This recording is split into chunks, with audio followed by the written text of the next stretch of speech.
All right, time to listen up because I've got a boatload of good 49ers news for you here from the facility today, headlined by Trent Williams. Big number 71 is back in the facility and fully healthy for OTAs. That's from Vic Tafer. Now remember that Trent hadn't been here last week to start OTAs. He had been here prior to that during the early part of the offseason program. Now the 49ers can say that they've got a 100% attendance rate. Last year it was 99%, last week it was 99%.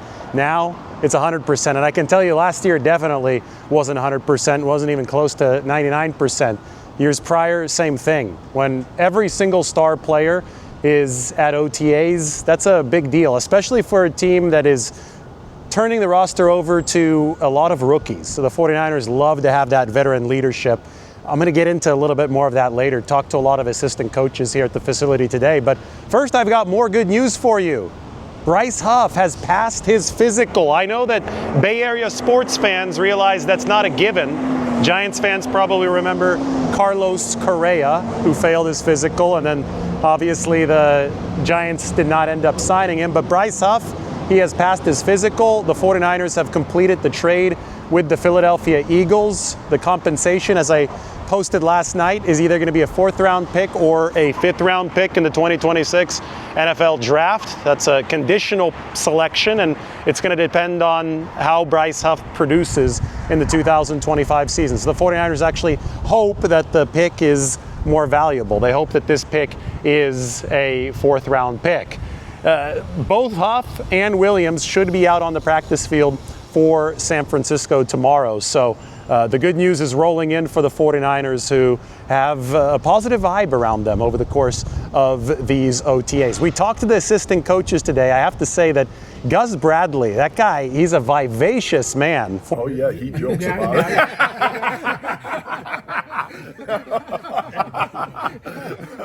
But there's a line to be drawn.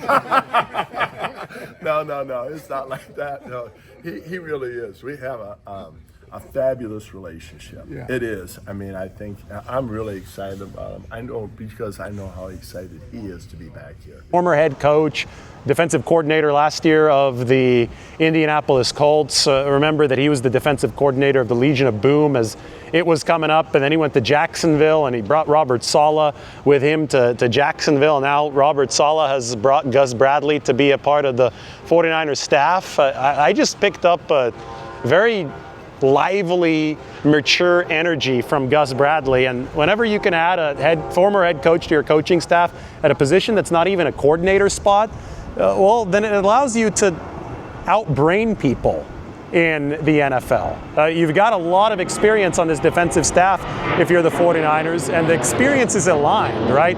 Robert Saleh and Gus Bradley get along. They come from that same Seattle-style tree. Bradley gave Saleh a big opportunity in Jacksonville. Now Saleh has given Gus Bradley an opportunity with the 49ers. But we talked to so many of these assistant coaches today and got a couple more pieces of news before we get to that. The 49ers, to fit Bryce Huff onto this roster, had to waive Nicholas Petit-Frere. Petit-Frere is the offensive tackle whom they signed a few weeks ago. He was at the back of the roster, hadn't been expected to make the roster, but I think that Andre Dillard definitely had a leg up on him as the more accomplished of the two offensive tackles that the 49ers brought in the race for that swing tackle spot. So Nicholas Petit-Frere is no longer on the team. Bryce Huff has taken a spot on the 90-man roster. And then Trent Taylor, veteran 49ers wide receiver, who actually joined this team in 2017 via the NFL Draft. He was a 5th-round pick the year that the 49ers also drafted George Kittle in the 5th round. Trent Taylor has been placed on injured reserve. So his season is over. You can't come back from IR if you're placed on it before the roster cut down. You can't come back for that team. The 49ers could cut Trent Taylor and he could sign elsewhere, but he can't come back for the 49ers. Obviously, Trent at the tail end of his career. We don't have information on the injury yet, but we do know that the 49ers have signed 6'2" wide receiver Malik Knowles to take Trent Taylor's spot. So Knowles in, Trent Taylor out. roster at 90 with Nicholas Petit-Frere out, Bryce Huff in, and obviously Trent Williams was taking up a roster spot throughout, but now he's taking up a physical spot here in the building, and that's what these assistant coaches, the real theme of this, because I love today when we get the chance to talk to the assistants, because it bridges the gap of everything. It ties everything together. We know the 49ers have these veteran A-list pillars. We know that the 49ers have brought in a lot of rookies, right? 11 draft picks plus all the undrafted free agents that they've brought in. We know that they're trying to meld a cohesive team together, and their formula has been an obvious one of pay the very top guys.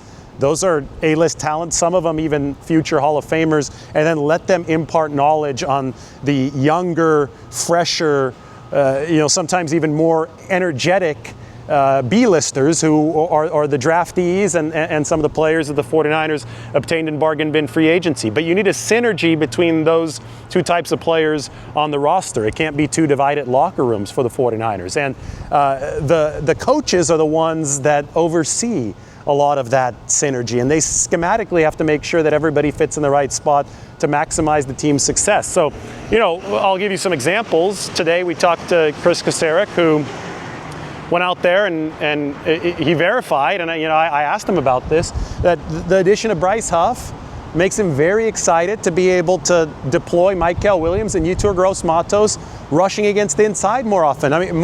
Michael played a jack position at Georgia. That's a position that's all around the defensive line. And Chris talked today about how he was at the 9 technique all the way into lining up over the A-gap. He was all over the formation. Well, the guy impressed in his A-gap snaps at Georgia, regardless of whether or not the 49ers run the same scheme as the Georgia Bulldogs.